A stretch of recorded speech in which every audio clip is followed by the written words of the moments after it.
Mugakulembedde nkyalero ogw'omutemu guddamu olutalo ku mulambo gwa President Lusitu Sebuto etteeka ku bwetengereze likutte wansi ne waggulu.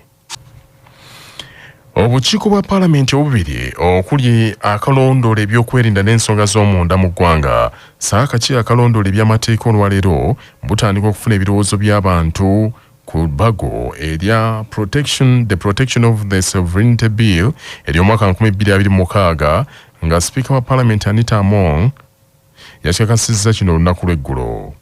Mu tteeka lino gavumenti egamba nti egenderera kunyweza bwetengereze bwa Uganda okuva eri abagwira begamba nti beesomye okuyingirira Uganda. Akakiiko ka Paalamenti akalondoola ensonga z'omunda kakulembeddemu ky'okwetegereza ebbago lino kakulemberwa omubaka wa Nyabushozi Wilson Kajwenje so nga ak'ebyamateeka kakulemberwa omubaka wa Bukooli North Baka Stephen Mugabi. Minisita w'ensonga z'omunda Major General Severino Kahindo Tafire aba omumyuka we General David Muhoozi ne Ssaabawolereza wa gavumenti Kiriwa Kiwanuka be basooka mu kakiiko ak'enkyalero bannyonnyola ebigendererwa by'ebbago eryo. Okusinziira ku nteekateeka ebagiddwa akakiiko ka Paalamenti kano olunaku lw'enkya akakiiko kakusisinkana ebitongole okuli ekya Uganda Bankers Association, ekitongole ekya Uganda Human Rights Commission, ekitongole ekya FIDA, Forum for Women Democracy Forward n'abantu ba bulijjo ab'enjawulo okuli omubaka Yusuf Nsibambi, Dr. Sarah Birete, omubaka Rachel Magoola n'akudde oludda oluvuganya gavumenti Joel Ssennyonyi. Mu bbago eryo gavumenti eyagala okulungamya ensimbi ezingira eggwanga okuva mu nsengwira eyo gye ziva n'ebyo emirimu gye bigenda okukola.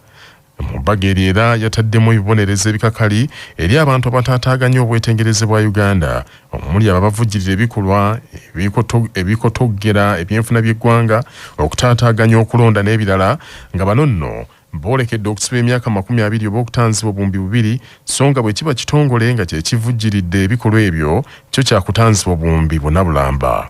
Gye nvuddeko minisita w'ensonga z'omunda General Kahindo Tafire yategeeza Radio Bujjajja Kyabassa nti gavumenti ekooye abagwira okwenyigira mu nsonga ezitabakwatako naddala entambuza y'eggwanga lino. Ekintu sobola ntegera okulaba nti abagwira tebatwagira ekyokukola. Abagwira mikwano gyaffe ab'ebweru tebatwagira by'okukola. That's the gist of the matter. The bill that proposes that here tegeeza nti erimanta eri complete. Parliament egenda kuteekenenya ebirimu Parliament ejja kubikkiriza ebirala tujja kubikyusa ebirala bayinza kubigaana.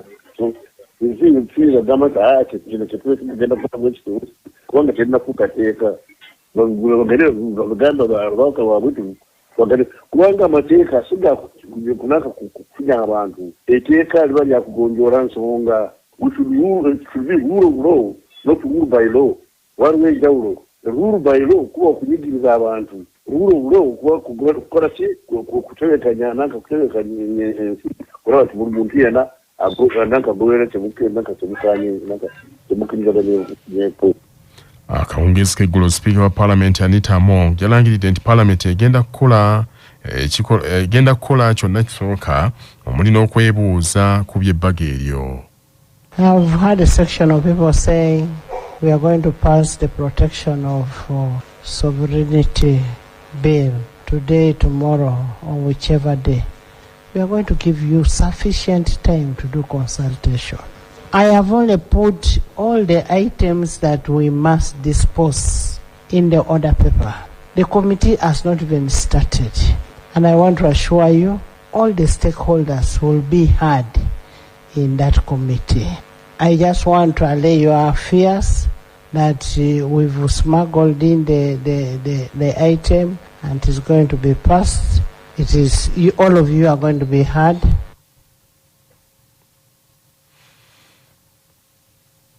Obwakabaka bwa Buganda nate butenderezza obuweereza bwabadde omubaka omukyalo wa disitulikiti y'e Kalangala Helen Nakimuli eyafudde mu bulamu bw'ensi eno ku ntandikwa ya Ssabbiiti eno. Bw'abadde agenzeeko mu maka g'abakadde b'omugenzi okubakubagiza wali e Namuŋŋoona mu Kampala abadde n'okusabira omugenzi okw'enjawulo. Katikkiro wa Buganda Charles Butamayiga agambye nti okufa kw'omubaka oyo Nakimuli kwabadde kwa ntiisa nnyo. Helen Nakimuli abadde ayagala nnyo omulimu gwakola ogw'okukiikirira abantu mu Parliament nnyo ng'ayagala okubeera omukulembeze. Waliwo abakulembeze naye ng'obukulembeze tebabwagala, balimbalimba abantu awo, abantu ne babeesiga, naye nga n'abantu tebabaagala. Ebbanga lyonna lyembadde Katikkiro okuva Helen lwe yagenda mu Parliament tewali lwe ngenze ssese oba tuli mu byammwanyi oba tulwanyisa Mukenenya oba tukolayo biki. Helen eyo n'atabeera naffe. Era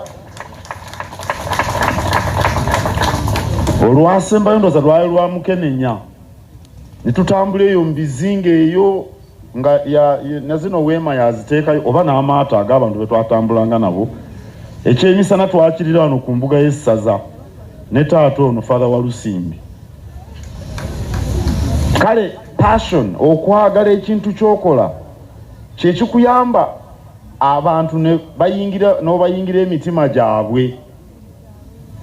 Ekyo Helen abadde akirina. Mu mbeera eyo Katikkiro yeebazizza omubaka kati omugenzi Helen Nakimuli obuteekwekerera Ssaabasajja Kabaka we ng'ayita mu kuwagira enteekateeka z'Obwakabaka ezitali zimu, era n'asaasira nnyo bonna babadde awangala nabo. Omuntu bw'avaayo nga Helen Nakimuli bwe yavaayo, buli omu akimanyi mu Orthodox alina ekifo eky'obuvunaanyizibwa, era tewali kuwannaanya mu Klesiya babadde bamwenyumiririzaamu nnyo. Sirema kubasaasira, mugume mwenna mbasaasidde nnyo. Nsaasira nnyo babaka banne abadde abakolamu omulimu nga minisita ow'amawulire owa oludda oluvuganya gavumenti, era mbadde mulaba nnyo ku terefayina ng'oluusi bw'ayogera ebintu bw'avaako nga muweereza bumeseji. Nsaasira nnyo aba National Unity Platform okuviibwako omuntu omuto bw'atyo emyaka 4 ku kibiina nga tekikyali kito okutwaliza awamu. Nsaasira nnyo abasese kubanga Helen abadde ettaala y'essese, era ng'okiraba bw'oba ng'otuuseyo nga gy'ali. Katusabe Mukama ffe n'atugumye ate ng'alamula Helen abeere wa kisa. Ssaabasajja Kabaka wangaala. Omulabirizi w'ejjenja mu Eklesiya ya Orthodox Silvestros Kisitu yakulembeddemu okusaba okukwebaza omutonzi olw'ekirabo ky'obulamu. Yasabye abantu bamanye nti Katonda ye byonna era avunaanyizibwa ku bitonde byonna ebiramu, n'abasaba obutamujjuukirira mu nnaku yokka wabula ebbanga lyonna. Nti ffenna mu bulamu nga tutambula, ffenna tutambula tukola pulaanizi ez'enjawulo, tukola enteekateeka mu bulamu bwaffe. Olumu ne twerabira n'okwerabira nti enteekateeka tuzikola naye nnyini bulamu mulala. N'olwekyo okwebaka kuno oba okufa kwa Helen mu kiseera ekitategeerekese mu mangu nga ffenna tetukirinze nga tukyalinayo ebifaananyi ebisembyeyo mu bulamu bwe mu nnaku ezaasembayo, kutujjukize nti obulamu bwaffe tulina okubutambuliramu nga tumanyi nti kirabo okuva eri Katonda. Tulina okubutambuliramu nga tumanyi nti tuyitibwa mu bulamu buno, naye wano tutandikirawo butandikize. Essaawa yonna nnyini buyinza, nnyini bulamu asalirawo atuyita. Omubaka omulondo wa Bukoto South mu lukiiko lw'eggwanga olukulu Kizza Hakimu Sawula yeebazizza obubaka bwa Buganda okusoosowaza omubaka oyo Nakimuli, kyokka n'ategeeza nti kuno kusoomooza kunene nnyo eri ababaka abasigaddewo. Okufa kwo tekuliiko kugamba nti ono muto oba mukulu, ono mugagga oba mwavu, ono wa kitiibwa oba si wa kitiibwa, oba muntu wa bulijjo.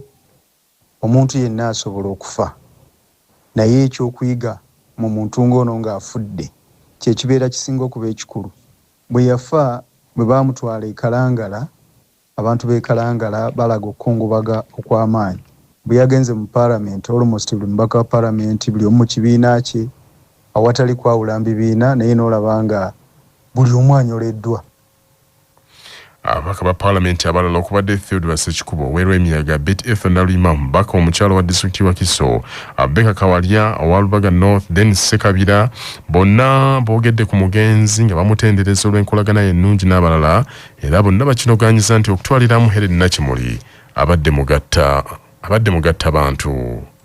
Manya obuvuna obuddo obw'eddembe lyo tonyigirizibwa ddembe lyo ery'obwebange Ddembe lyakukyusibwako ekifuba kikulemeddeko kikusiiwa kirakiira tekikutuka obussa bubi naawe alina ssenyiga nga takuggwako kozesa Lugave Cough and Flu Syrup ate gwe alumizibwa alusazi nga zikuyisa bubi ofuna ekikeeto oba gaasi mu lubuto gwekozesa Lugave Alusa Syrup musange mu pharmacy ne drug shops zonna lyakakasibwa National Drug Authority.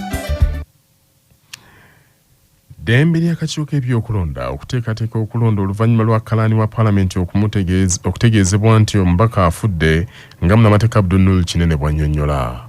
Section 3 eya Parliamentary Elections Act kiraaka wa Parliament bw'aba amaze okulangirira ekifo ekyo nti kikalu olwo awandiikira akakiiko k'ebyokulonda n'akategeeza nti ono yafa ne kalyoka kategeka okulonda mu nnaku 6.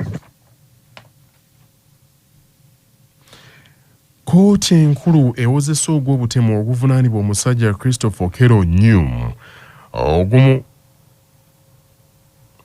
nga agambibwa okutta abaana baneggaba eddamu okutuula enkyaleero oluvannyuma lw'akanyambire akabaddewo olunaku lw'eggulo. Kibuyaga bwe yakubye weema kkooti eno mwekakalabiriza emirimu ekyaleesewo akasattiro. Omusasi waffe Betty Ziwa katumalireyo. Okusinziira ku muwabi wa gavumenti Jonathan Muwaganya, embeera eze mu nteeko tenti yabadde egiddwawo, embuyaga eziddwawo, era ng'essaawa yonna okuva kati okuwulira omusango ogw'obutemu okuvunaanibwa omusajja Christopher Okero Onyum kuddamu. Abantu bonna beeteese bulungi era ne tenti zonna ziziddwawo bulungi ne fayiro zonna zimaze okuletebwa mu tenti oba ekifo kino awatuula kkooti nga balinze omusibe atuuke oba ayingizibwe mu kkooti okuwulira omusango guno kutandike. Christopher Okero Onyum avunaanibwa emisango ena nga gyonna gyekuusa ku kutemula abaana abali wakati w'omwaka ogumu n'emyaka 2 era nga kigambibwa nti omusango guno yaguza ng'ennaku z'omwezi 2 omwezi ogwokuna mu kifo abakuumirwa abaana ekya Early Childhood Development Center Egaba. Olunaku lw'eggulo embeera yakyankalanye mu kifo kino oluvannyuma lw'enkuba eyabaddemu embuyaga ennyingi eyasitudde tenti era nga n'omulamuzi bamututte talinnya. Naye olwaleero embeera eze mu nteeko buli kimu kitambula bulungi. Ebyokwerinda mu kifo kino binywezeddwa okukakasa nti tewali atabangula mirembe ng'omusango guno gugenda mu maaso. Agafubutuse Zambia olutalo ku mulambo gwe yali omukulembeze w'eggwanga eryo omugenzi Edgar Chagwa Lungu lutuse buto, wabula ku luno gavumenti ya Zambia yeewanye nti olutalo erulinnyeeko era omulambo gugiri mu 5.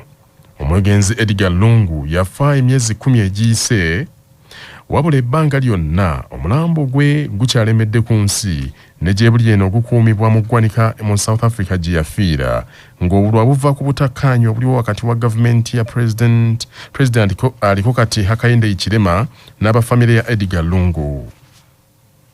President Hichilema ayagala munne gwe yaddira mu bigere aziikibwe mu bitibwa ebijjuvu eby'eggwanga nga ssemateeka bw'agamba, ng'enteekateeka ziri nti alina kuziikibwa mu kifo abaali babaddeko ba President ba Zambia bwe bagalamizibwa mu kibuga ekikulu Lusaka. Kyokka kino abooluganda lwa Edgar Lungu kibawunyira ziizi baatuuka n'okuwaaba omusango mu kkooti enkulu e South Africa nga bawakanya okuwa gavumenti ya Hichilema omuntu waabwe, wabula gavumenti omusango yaguwuuta buva abafamire ne batamatira ne bajulira mu kkooti esingako e South Africa. Kaakano ssaabawolereza wa gavumenti ayitibwa Muliro Kabesha agambye nti omusango gubadde tegukyayinza kweyongerayo mu kkooti ejulirwamu olw'akadde akaweddeyo, nti era bw'etyo Zambia yafunye olukusa okuggyayo omulambo e South Africa. Wabula abafamire ya Lungu tebagooka. Omwogezi waabwe Makebi Zulu agambye nti bajja kulwana okutuuka kwasembayo naye ng'omulambo ogwo tegugwereddwa Hichilema era bazzeeyo mu kkooti e South Africa ne basaamu okusaba akulala nti omulambo guzzibweyo mu ggwanika.